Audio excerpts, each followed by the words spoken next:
Welcome to The Lead with PHPD, your inside look behind the work, the stories, and the people of the Port Huron Police Department. Whether you're watching us now or listening from wherever you are, we're glad that you're here with us. I'm Lieutenant Pat Eash. I'm Community Services Officer Sam Baker, and together we're bringing you real conversations, a bit of humor, and a whole lot of PHPD behind the scenes. This first episode of the podcast was our chance to introduce ourselves, kind of explain the framework for the podcast, and also introduce and give Chief Kerrigan a moment to speak. That being said, it didn't go without any hitches. Turns out we're police officers and not technical geniuses. Correct. So we appreciate your patience as we work through these minor technical difficulties. But again, thank you for being with us. All right, Pat, here we are. We're here. This is the big intro. Yeah, I know we got to work on the intro a little bit. Yeah. You know, this is our first time. Yeah. So bear with us out there because there's a lot more to come here with this whole thing. We do want to welcome everybody that's chiming in to take a peek at this. Again, bear with us as we navigate through this thing, but this is something that we've been I know me personally have really been wanting to do this, and it's evolved even over the few months that we've been talking about it as the name and kind of the format of what this is going to be. So what I wanted to do and what we've kind of talked about is hop on here and talk about what this is going to look like and what this is. So we do, again, want to welcome everybody to the lead with PHPD. This is going to be a consistent way for us to engage with everybody out there and kind of show you what PHPD is really all about and the profession and making it kind of fluid and just seeing where this goes. So with that, I'm going to pass it off to you and let you introduce yourself. I'm Lieutenant Pat Eash. Most of you guys and gals know me out there. So I've been with the department for almost 16 years now in a lot of different capacities. And I'm in charge of our training and our professional standards and a bunch of other cadres and specialties also. But the cool thing is that I came from the office that you're in now. So it's really cool. And now you're my direct boss. Boss. Yeah. So I was formerly the community services officer, and, you know, it's changed so much over the years, and everybody that takes that role on kind of makes it their own. And you've done a great job making it your own. And this is one of the big projects that you've been working on, you know, having this podcast to engage with our community, with our officers, all the staff here at the Port Huron Police Department, and kind of, you know, take a little peek behind the blinds. What do we really do? Like, what are the specialties, the responsibilities, you know, kind of break down any walls and then get rid of any road bumps so we can have like fun conversations and highlight all the awesome things that all the guys and gals at the Port Huron Police Department here do, as well as our community members, you know, how we work with them and further our relationships and have those positive discussions and work.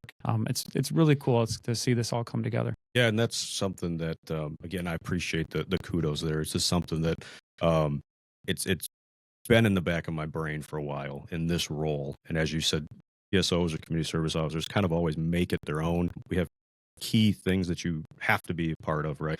But yeah, this vision of, which we're kind of getting ahead of ourselves because I know it's something we're going to talk about. But yeah, just the way for us to get the information out is we're kind of the profession, and we're behind the times a little bit.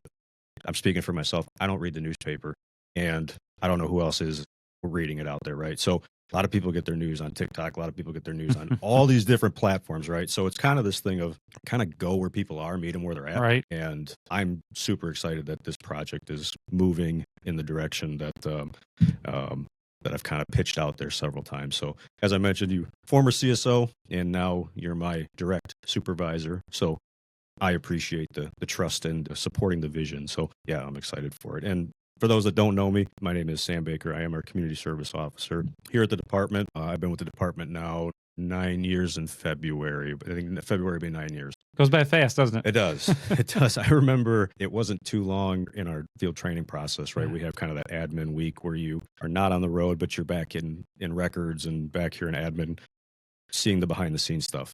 And the community service officer isn't responsible for a beat, you know, when they're here. If something happens, if the radio is, you know, if people are out there asking for help or calls are coming in, then obviously we go out there and help. So kind of being down the hall during that admin week, it didn't take very long for me to peek into your office. I don't know if you remember, but I do. I remember that day. I remember exactly where you sat. Yeah. When we had that conversation. Kind of like, what is this? Yeah. And me coming out of kind of I have nobody that's law enforcement in my family. So for me, everybody's a contractor, 5th generation builders, and that's the world I knew. Right. It was working in restaurants when I was young, I worked in factories here in Port Huron, Mag Automate. Well, it used to be Cross Hewler, right, basically like 24th and Beard down that, in that kind of sphere. So I spent many years in factories there, and then working with a family construction business. So for me, when I popped my head in here, it was, wait, you do what? You're in here doing these fun things, and it was just how law enforcement isn't just answering calls. There's so many hats, and I know we're going to get into all this stuff, but yeah, it's definitely a project of mine that I think we have a lot of potential here, and people are going to really get to see not only how we interact, how we do things, but our department is full of people that are amazing people. Absolutely. And I know it's easy for somebody just to say, "Oh, I work with great people." But when you start meeting these people and talking to them, and you're going to be blown away with not only what they're out there doing and the impact they're making, but the genuine human beings we have working in this place. So that was a huge reason that we need to do this. So super excited. Well, why don't you kind of lay out then your what the audience can expect, and really the driving force behind this podcast, and then maybe some of the topics that people can look forward to. Yeah, and it's going to be fluid, and that's kind of by design. I know there's certain things we want to hit on. This episode is kind of introducing us and this framework. We are going to have Chief Kerrigan on here shortly to kind of give some updates and some statuses to what's going on around here. But really, the big thing is the key. What's happening in PHPD is going to be a consistent topic of conversation, if you will. People want to know and need to know what we're doing. And I think that this is the perfect opportunity to do that. So that'll be consistent. There's a community segment. People can send their questions in. You and I can filter through them. And then we'll have segments where we're consistently trying to answer as best as we can, as often as we can. Right. There's a quote that I attended a training, and it really kind of speaks to the community service role. If you think back to the police cars, the old low, protect and serve. Right. Well, how do we know what to serve if we don't ask, or how do we know how to serve? So it's kind of that thing of people need to be able to ask these questions, right? So now they have an option to send these things in. So we're going to do our best to answer everything that comes in and as consistently as possible. So this can't be done without the men and women out there answering the calls. They are the backbone of this place, and they are going to be highlighted consistently. Not everybody is comfortable sitting here and doing this, which is why, again, you and I are in the same lane on a lot of the public speaking and the radio interviews. But so not everybody in the department is going to want to sit in this chair and chat with us. And we're good with that. But having the opportunity to highlight, again, how awesome the people are that we work with is going to be consistently done. Things going on in the community. We put out press releases and some of the major incidents that are happening out there. This will give more of the less formal approach, if you will, of those press releases need to go out. It allows us to get information out quickly. I know with the Facebook, I'm putting status updates out there as fast as I can. Sometimes a most recent incident, I'm out there helping. You were back here helping logistically with some things. I couldn't get something on Facebook right away. So that's why more than one of us have the ability to do those things. So, but again, not everybody has Facebook. Right. We can only put so much in press releases. We can only talk about so much, especially if something's being litigated. We can't talk about everything when things are happening, right? But we can do a lot more with this platform to have in-depth conversations on these things besides just the press release. So press releases will still continue, but this will be just a way to build upon that. Maybe like a debrief type thing, like maybe we can't obviously share all the details and stuff, but if there's something that we need to talk about, we think, is important to the community, and maybe we can debrief that, maybe add some more context, within reason. Exactly, right. And we've seen it. Something could be going on in the community, and people will tell a different version or tell the version they think it is, right? And it may not be accurate, or they may get a watered down version, or, well, I heard it's this, that, and the other, and somebody grabs that and runs with it, and it's not necessarily the case, right? So this gives us the ability to clear the air and talk about what actually happened as best as we can without, affecting the legal processes. But, and then as these incidents happen, again, piggybacking on the questions being able to come in, right? We will do our best to do those things. But if we can talk about it, we will talk about it. If we can't, then we're going to talk about why we can't do that right now, if that makes sense. Sure. So that's fair. Yeah. So we talked about a few things. So community Q&A, officer highlights, maybe some highlights of our specialties and cadres, things like that. Community events, maybe debriefing incidents or maybe goings on in our city. But there's some other fun stuff that we're going to be talking about in this podcast too. One of which I'm excited about is history. But I actually went to college to be a teacher, a history teacher. So I had this love for history. And the city of Port Huron Police Department is no exception. There's a lot of deep awesome, exciting history here. So hopefully we can dig into the archives a little bit, maybe highlight some cool things from our history. We have some stuff upstairs and in storage that, I kid you not, we've been doing this as a department over 140 years. So with that comes a ton of awesome things that are in the archives. Oh, for sure. We have books upstairs. Or you open these books; they're from the 1800s, and they're the things that they write in them, the equipment they were issued. There's a lot of neat stuff here, but we're gonna open it all up. We're gonna talk about it. We're gonna show up close some of that equipment. I've dug into like the ledgers that we've had, and you mentioned seeing like the different people sign off for their timesheet for the week from decades and decades ago. So it's pretty cool, accurate way to follow some history. All the people who've led this department, the chiefs, they're all recorded, so we know all of them. So some exciting things to dive into. But you mentioned maybe doing a little on location filming to throw into podcast here. Yep. Yeah, so this isn't always going to be just shot in this corner of my office. We're looking at and going to do some, literally, we're going to hop in the cars with them, some front seat stuff. Obviously, it's not going to be like Cops. We're not running up and showing you all the in-progress stuff. This is going to be more of getting out of this office in appropriate times, showing you the city, talking about some of the stories. And we will show some of the calls, but, privacy and those things are going to come into play, right? So just a different scope of what they're doing out there and how they're handling these things. So it's not always going to be in here. It's going to be on site, vehicles and equipment, showing the building, showing some things we're doing around here. Yeah, the Bat Cave. Yeah, and all the cool toys. Yeah, and it literally is. It's like the Bat Cave. There's no windows. There's no, Right? We're below ground. We are below ground. There's probably a bat or two running around in here, Would not flying shock around me. in here. Well, there actually was. There was. Heather, if you're watching, I know she's slightly traumatized. Yes, still. a little bit. It wasn't. It was recent that Jake had to come save a bat out of here. But it'll happen in the Bat Cave for sure. So we have this idea of what it's going to be every episode, and I think we should always have a framework because I will steer it somewhere else. Sure, it's going to the conversation is going to evolve, which I want it to do, but I want to make sure that the community, those questions are being answered, that the chief, the assistant chief, or the captain are able to sit down and talk about what's going on and give the public that consistent update, give us that update. And sometimes we're going to play devil's advocate. That's by design. If I know or see things being talked about online, it might be the chance for me to kind of be the voice and say, well, people are asking this. And again, that's what we should be doing. And this gives us the opportunity to kind of be that liaison or buffer between the department and the community, and have that information exchange going both ways. So you bring up a question, that maybe we saw is, we're police officers and our job is to protect and serve our community, right? And a lot of other things that we touched on. So what would you say, to those who ask, like, why are you putting money and time into a podcast? You're police officers, you should be doing X, Y, and Z. What would you say to that question? Well, that goes back to that role of what a community service officer is. The job of this specific role, if you will, is to kind of be that liaison between the public and the department.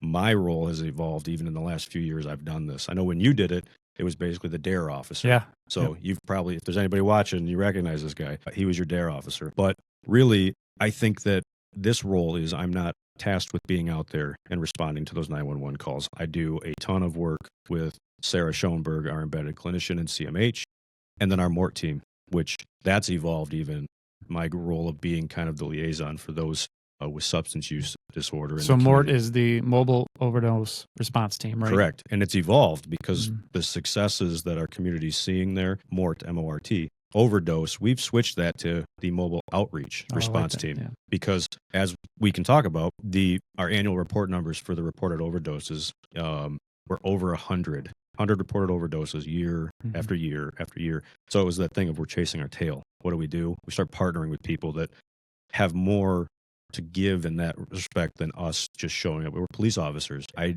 am not a peer recovery coach. I'm not going to be able to really help navigate properly in that sphere. We're going to show up, render aid, and that's what we used to we'd stop at that point. So now with the MORT team, there's follow-up and a lot of outreach I do with the whole team. So my role, again, is not the 911, is not the report-taking stuff in regards to dispatch. It's more of partnerships, collaborations, information exchange, teaching, presenting, educating, but a lot of presentations, countless presentations to different partners in the community about, it could be real estate agent safety. It could be senior safety with Council on Aging.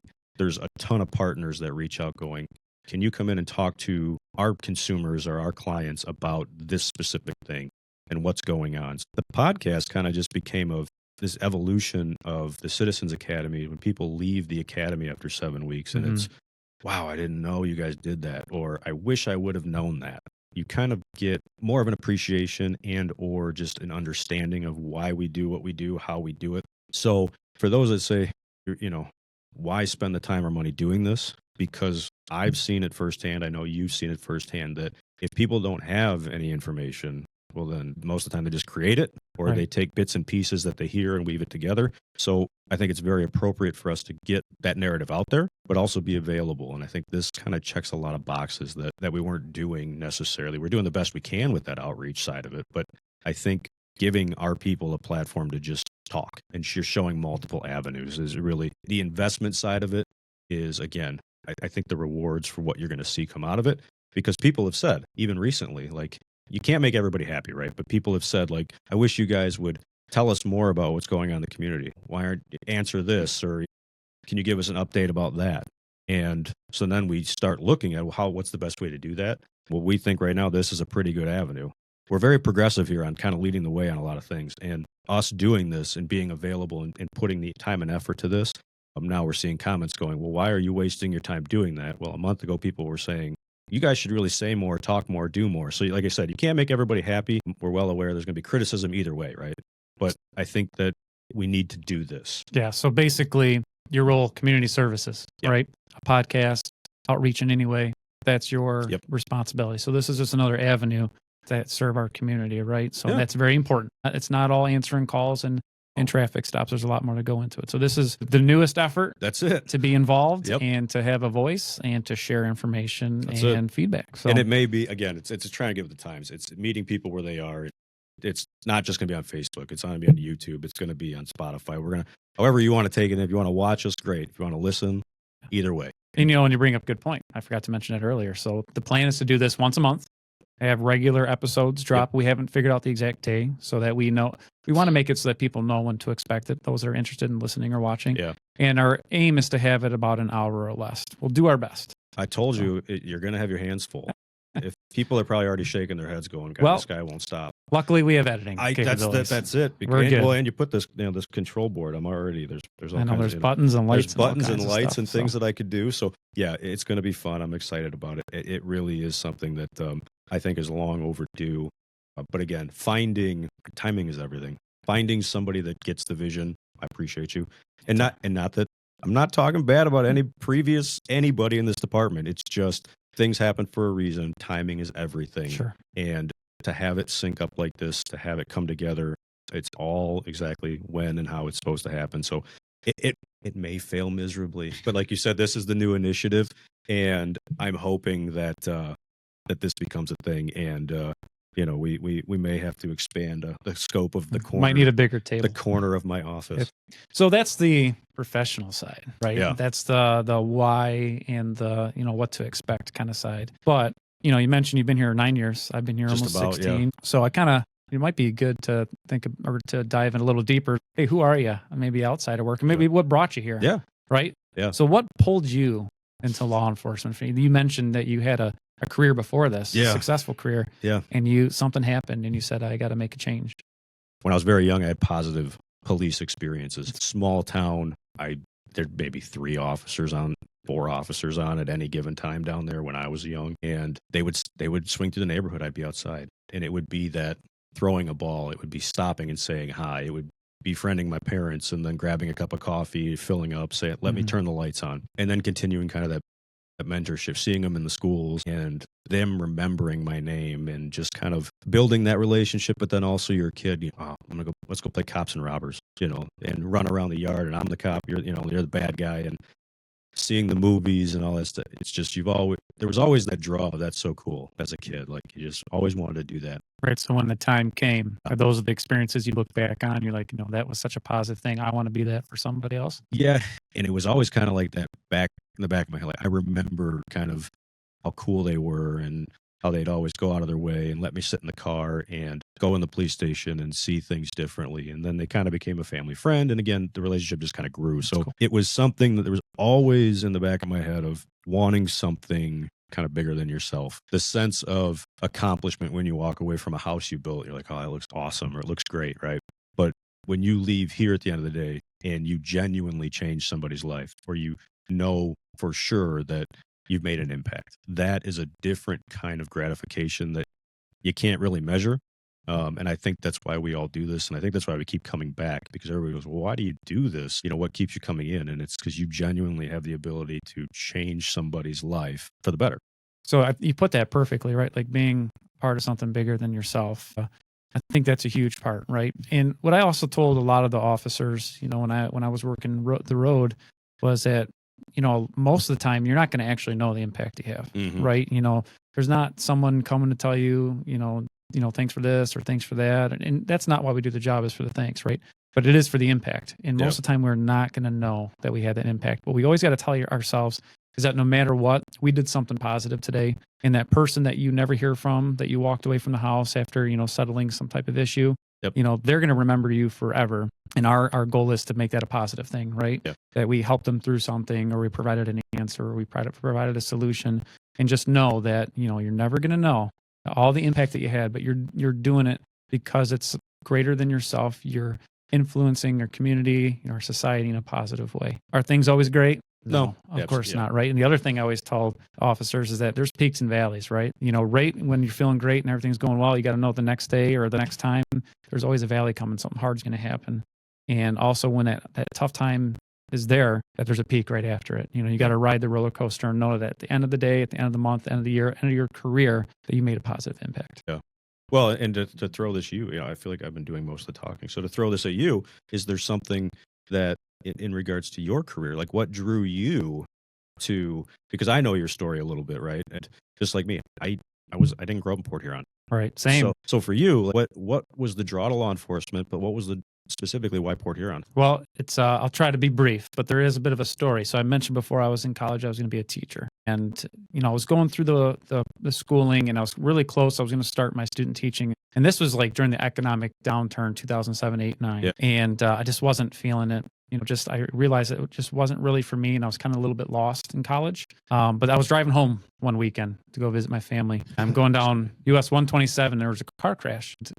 I remember seeing the crash on the side of the road, and there was officers running around trying to help people inside. And I remember just like this overwhelming feeling, like I want to stop. I want to be them. I want to be part of the solution. I want to be the one that's helping those people in that car. And I thought about it. I'm like, well, why don't I do that then, right? Yeah. You know, so there was more to it. It's never just one story. It was something in the back of my head, you know, like I want to be, you know, I want to serve, and I want to, you know, put forward, you know, as much positive influence as I can. But that moment kind of sparked. I'm like, well, why not? You know, why can't that be me? So graduated school, worked a couple different jobs, and then took the plunge.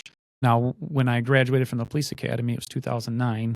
And the economy was real tough, and police jobs are very, very difficult to come by. And I went to school in Oakland, and no one around there was hiring. And I saw this flyer for a posting for the Port Huron Police Department. Like, I've never been to Port Huron. It sounds cool. So I remember I drove here. It was Memorial Day weekend. Did you go to Lakeside Beach? I didn't, but I remember driving in. I'm like, wow, this is beautiful. There's like water here, and there's like boats and stuff. This is sweet. I never stepped foot in Port Huron until that day, and I remember it was Memorial Weekend because the office was closed, the building was closed. I turned in my application into the parking ticket box, so where people would pay their parking tickets. I had nowhere to. Hey, it worked. Yeah. I tested with over 100 people for 3 jobs, 3 spots here at the department. I was just fortunate enough that I was one that placed in the top 3, and I've been here ever since the beginning of 2010.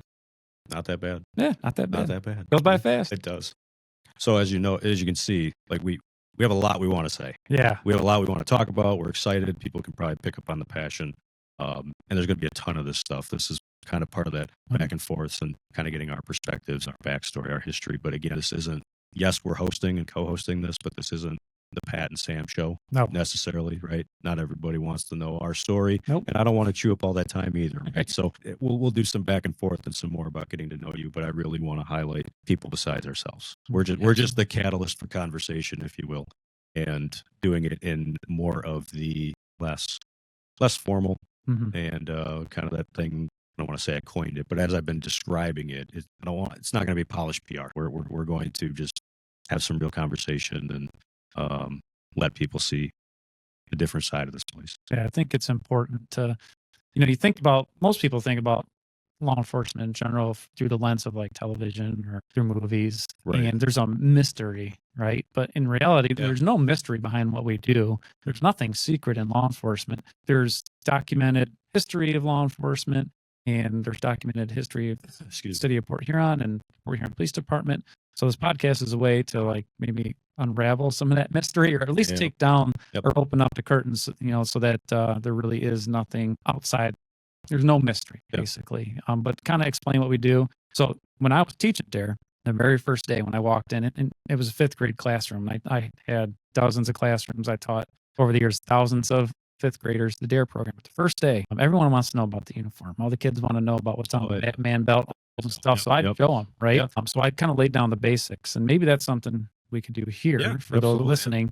The basics of the Port Huron Police Department. You mentioned it's a lot of history. Founded in 1881. We currently have 56 sworn officers. We're hoping to get to 58. And we work 12-hour shifts. We're 24/7. We're a full-service agency. We have at any given time anywhere from like 4 to 8 officers working road patrol 24/7 during that time. But we have an awesome staff that is non-sworn. Our record staff, our animal control, and the support services, their DB administration. I mean, we have so many people here. It takes a village really to make a police department operate. And being a police department, there's a lot of turnover, like we can't do this when we're older. So, we have a lot of officers, that retire, and we have to bring new officers onboard them and get them trained. So the faces and names change a lot. So it's important that we, train well and we leave a legacy so that our department, this isn't, my department forever. It's not your department forever. We got to pass it on to the next generation, but and to prepare that next generation to carry us forward into the future.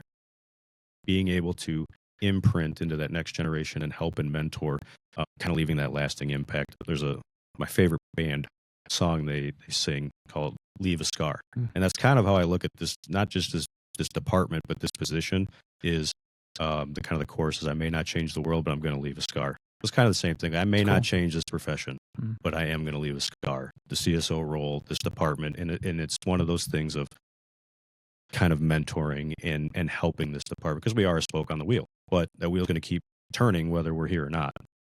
The impact we can make on the next generation. Yeah, and we see our next generation even within these walls. I didn't mention our cadet program, but man, they're awesome. In our Explorer program as well. Yeah. So our cadets are college students that are interested in criminal justice. So they work for the department part-time, and they get on-the-job training experience. They get to take reports. They get to write parking tickets. But they get to do a lot. So we get to see, some of the next generation maybe coming up through the ranks too. A lot of our officers are former cadets, our chief being one of them. So it takes a lot of people and a lot of different specialties and different experiences to make this whole thing work. Yeah, and I think that's what's going to be cool too, is it's highlighting all that stuff. Because I think one of the questions I get asked, or people just kind of make an observation, like, I didn't realize you guys did that, or I didn't realize you had that to offer. And it does start, it's with our elementary academies and that exposure to the profession and the mentorship, and then the middle school and the high school academies, and then Explorer Pro. It's this local homegrown talent of people who have it in their hearts to serve and give back to their city. And we really do have this amazing scope of talented officers and staff here that are bringing the next generation up. And to be able to highlight everything we're doing here is why this is so exciting. I agree. Yeah. All right. Well, this is the segment that, again, is going to be consistently done. Hopefully it's always chief, but it may be the assistant chief, maybe the captain. So we felt it only fitting that Chief Brian Kerrigan be on the teaser episode, if you will, to kind of provide us some insight to things going around. So, Chief. Perfect. Chief, thanks for joining us. Yeah, thanks for having me on. Yeah, appreciate it. So this is like, not formal or anything, just kind of just want to talk to you and see what's going on and, learn a little bit about you, because, this is going to be going out to all our community and to our staff here. So just starting off, like, why don't you just tell us real quick, how you got started in this career, a little bit about you. Yeah, I guess it's kind of weird how I got started. I just, started taking some class at SC4. Not really sure what I want to do. Took a intro to CJ, criminal justice, got me interested. And I think in that first year, I saw a cadet opening at the Port Huron Police Department here. Applied for that, started that, doing some ride-alongs, got to know everybody, and kind of was hooked in from there. So you started as a cadet. Started as a cadet, yep. That's pretty cool. How long have you been here in total? With cadet time, probably about 27 and a half years. Oh, wow. I know my baby face doesn't really get that, but the gray hair helps. Oh, that's cool. So you've seen the department change a lot over 27 years. And now you're the chief, right? You're one of the people in charge of the department now. So I guess what I'll ask you is, where do you see us going as a department, in the next few years, maybe 5 years? There's a lot that goes on, behind the scenes.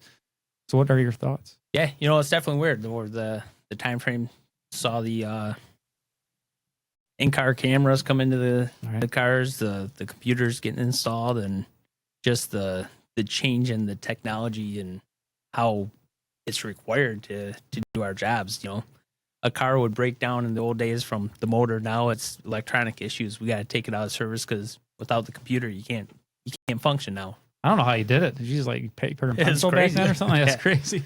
Well, I remember hearing the stories about the old VCR in the trunk and. Yep, you have to get out halfway through your shift, switch out your VHS tape. It wasn't as bad as revolvers, and it have 6 shooters on. Well, we just talked about that. Yeah, we just talked about that. Some of the history upstairs. So how they would sign out over 6 rounds of ammo and go out there and answer calls. Yeah, but definitely talk about the future. It's crazy where technology is going to take us. Right. We were talking this morning about single drone vehicles where you're going to start flying like the Jetsons back and forth, and when does that really come into play? Right. And we actually have a drone unit here at the department, right? Which is one of the initiatives that you got off the ground. Pretty exciting. Probably a little bit of a knowledge. People don't really understand maybe what the drone unit is. So maybe that's something we could talk about. Like from your perspective, how important are the drones to what we do now? Yeah, well, the nice thing with the drones is you can use it for everything, right? You could get a call for service, and instead of rushing in there with personnel, we could send the drone to do kind of recon, like surveil what's going on and pick our best approach before going into a dangerous situation. We could use it to monitor a dangerous situation while we're there, or with the technology on it, the thermal cameras and stuff, it can help us with locating missing people, lost juveniles, or a suspect that had fled. It's just endless. It's crazy the technology where that's going and how much more drones will be part of law enforcement as we move on. For sure. So just to clarify, the drones are only deployed in specific situations, right? It's not like there's a drone flying in the sky 24/7. It's like an Amazon delivery service, which is coming. Send a drone instead of an officer. Right.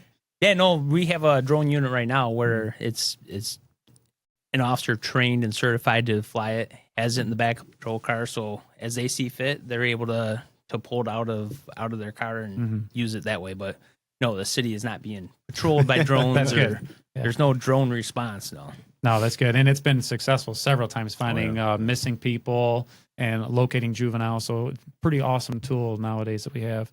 And that's just one tool that's really developing. I mean, we could talk on and on about the integration of AI into our everyday lives, and law enforcement's no exception. Eventually, it's going to be part of our operations, whether it's analyzing reports, finding leads, very quickly by cross-referencing information.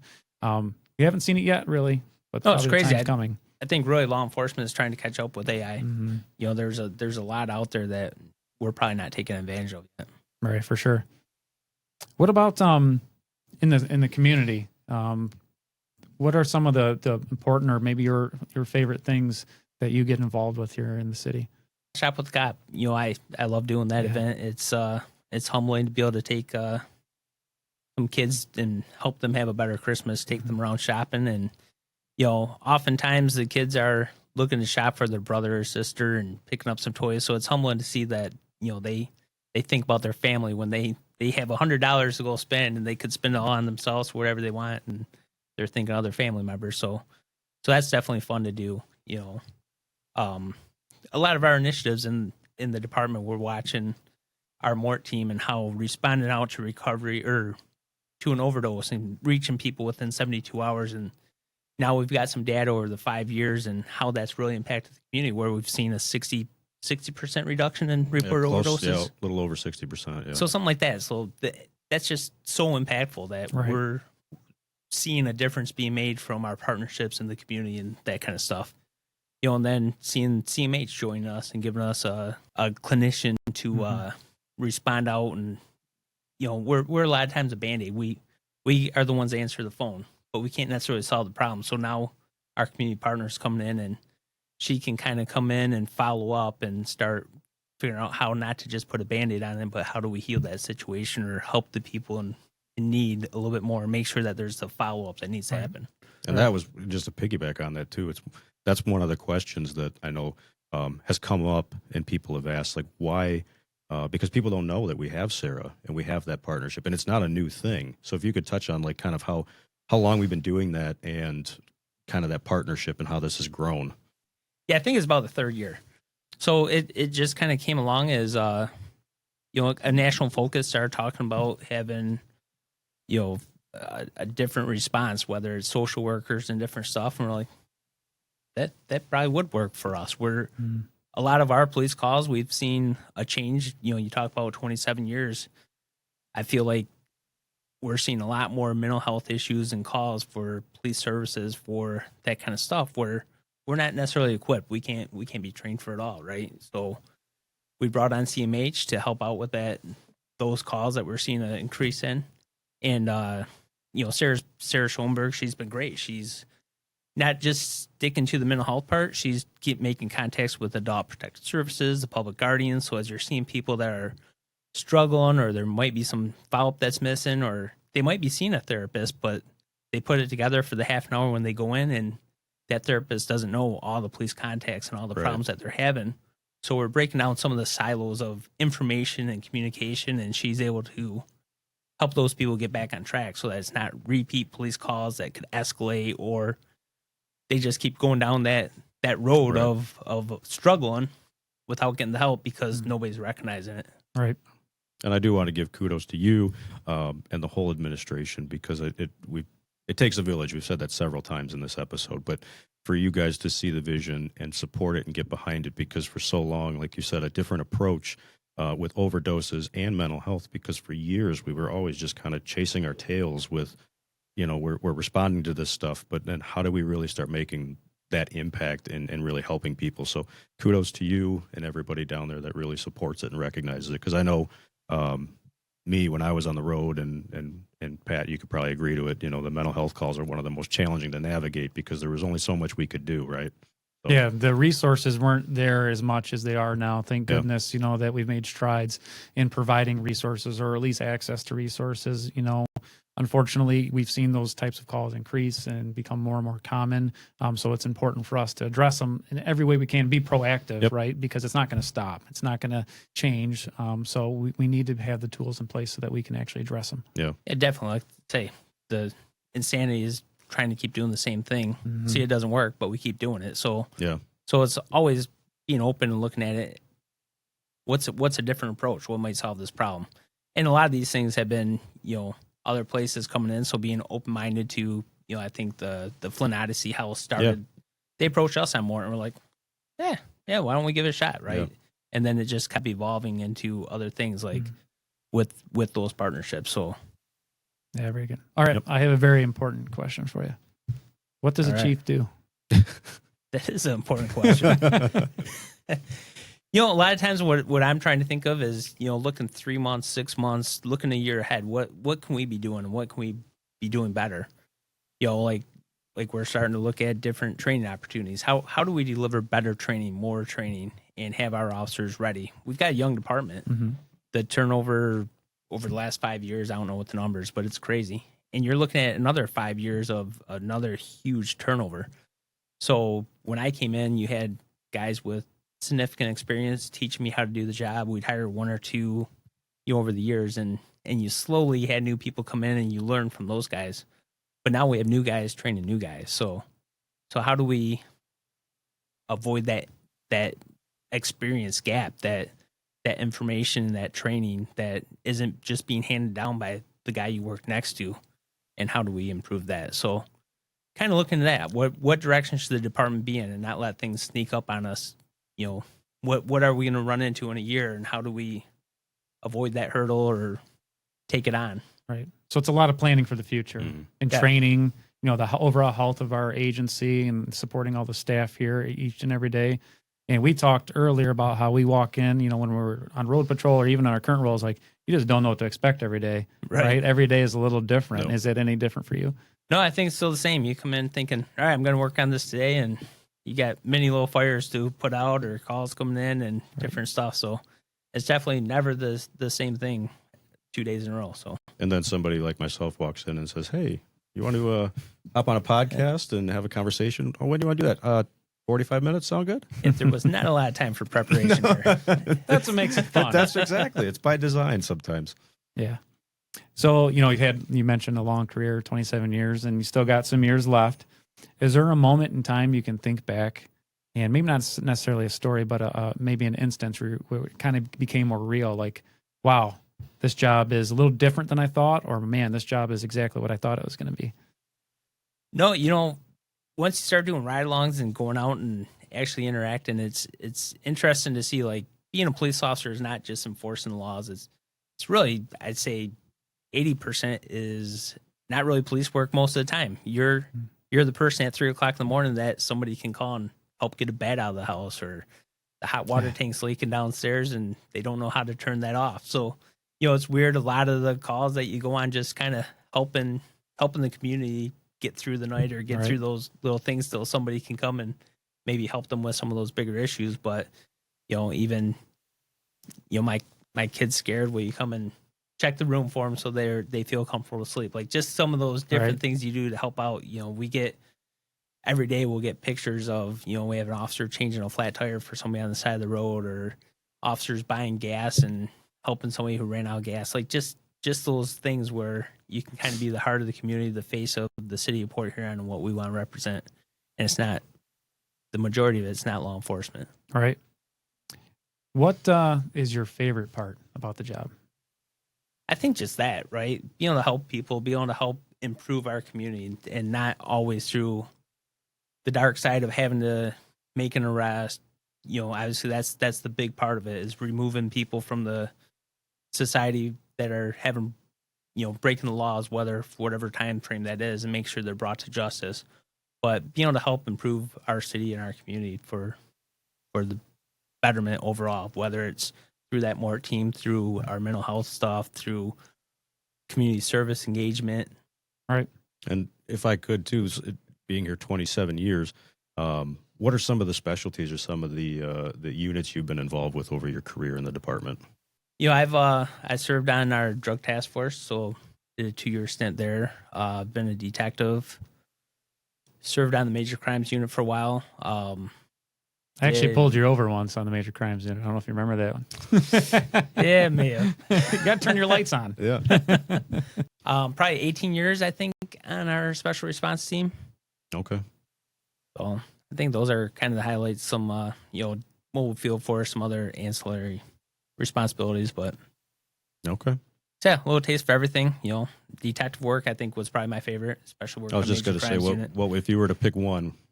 Yeah, major crimes unit was, you know, definitely at that time we're handling all the major cases. So, you know, the ones that you walk in and you're like, wow, what do we do with this one? Like, how am I going to solve this case? And then just through your work and your team's work, you start putting that puzzle together, and you take a case that is like, I thought this was unsolvable, and then somehow you develop stuff, or stuff comes together, and you put together as a team, and you find the person responsible for that, you know, whatever major crime we're working, and, you know, bring justice for the families involved, and the person isn't able to keep repeating these offenses. So that's definitely a highlight for sure. All right, Chief, the floor is yours. Anything you want to say to our community watching, or our staff, our men and women of the department? Yeah, well, no, I thank you guys for producing this, giving us the opportunity to broadcast our side of what we think we're doing and how we're doing our jobs, and be able to be a little more transparent, maybe share this is why or what you saw, and hopefully continue building on it for our community. And I appreciate it. Well, thank you. Thanks for being a part of it and supporting us in this endeavor. So appreciate the support. This is something that I think is going to be pretty awesome. So yeah, no, very cool for sure. Cool. And we can just keep building on it from here. Absolutely. Well, thanks again, Chief. We appreciate it. Yeah, thank you. Thanks, Chief. Well, Pat, in closing, as you know, as you see, and as everybody out there can see, we have a lot we want to talk about. Yeah, I think that might be the hard part. That's the hardest part. Is trying to keep it.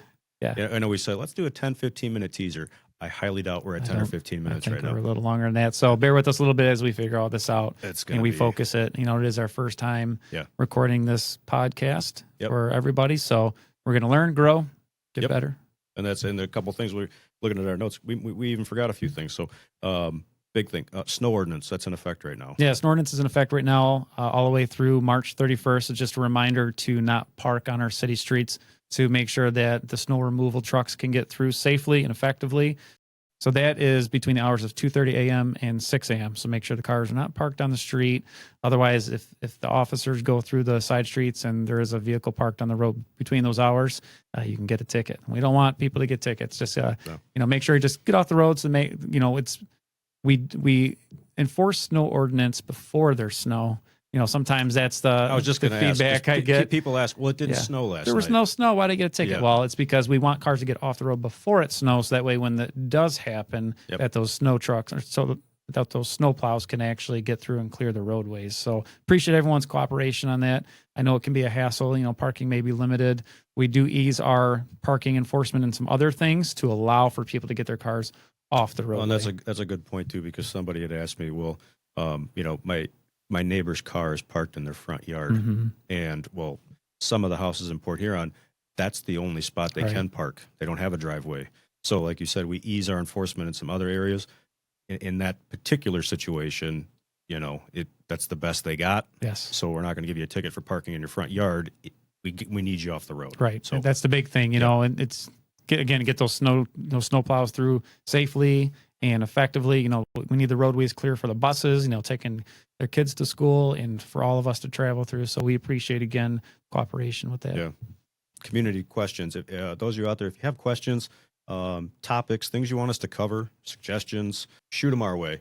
It is the lead with phpd@gmail.com. And we'll put a graphic up too so you can see it. So it's the lead with phpd@gmail.com. And we may not get to all of them. We're going to do our best.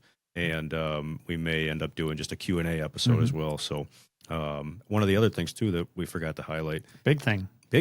One of the most exciting things, I think, true crime is hot. Everybody loves those true crime podcasts. So we are not immune to cold cases in the city of Port Huron. So we are going to bring some of the more major cold cases that we do have, some several decades old, and tell these stories, get that information out, because these victims and families, these stories need to be told, and hopefully maybe bring in some new leads. Yeah, maybe generate some leads on these cold cases. So I'm thinking we'll probably do like a separate episode. Yeah, it's going to depends. That way we can devote the time and energy to these cold cases to actually tell those stories accurately and effectively. Yep. Like you said, get some new leads and tell these stories. The families and the victims deserve to be heard. Yep. And then like we're talking, we still have a lot of evidence from those scenes, photographs, and obviously that are appropriate to share. And we may even go out to some of the scenes themselves, and some of them have changed over the decades, but still bring some more attention to these unsolved things. For sure. So more to come. A lot more to come. Any closing words? I appreciate you. Thanks for your patience, because I talk a lot. That's okay. We're going to figure all this out. So the only thing I'll say is thank you to everyone who decided to listen and watch. Yes. And I want to thank the men and women of the Port Huron Police Department. My favorite part of my job is the people. I've said that for years, and some of the best human beings I've ever met in my life work here at PHPD. That's without a doubt. Yeah. So I thank all of you for all the work that you do, all the hard work, and even every single day riding the roller coaster of the peaks and valleys and showing up, putting 110% effort in and keeping our community safe. So thank you. We really do have a good shop here. Yeah, we do. We do, and a lot of the support that we give each other, and that I've received personally, that goes unnoticed or untold, and it some of the biggest hearts you're ever going to see are in this building. So I can't wait to highlight them. So I'm excited. So thank you, Sam. Thank you for doing this. Good job. Thank you, everybody. We'll talk soon.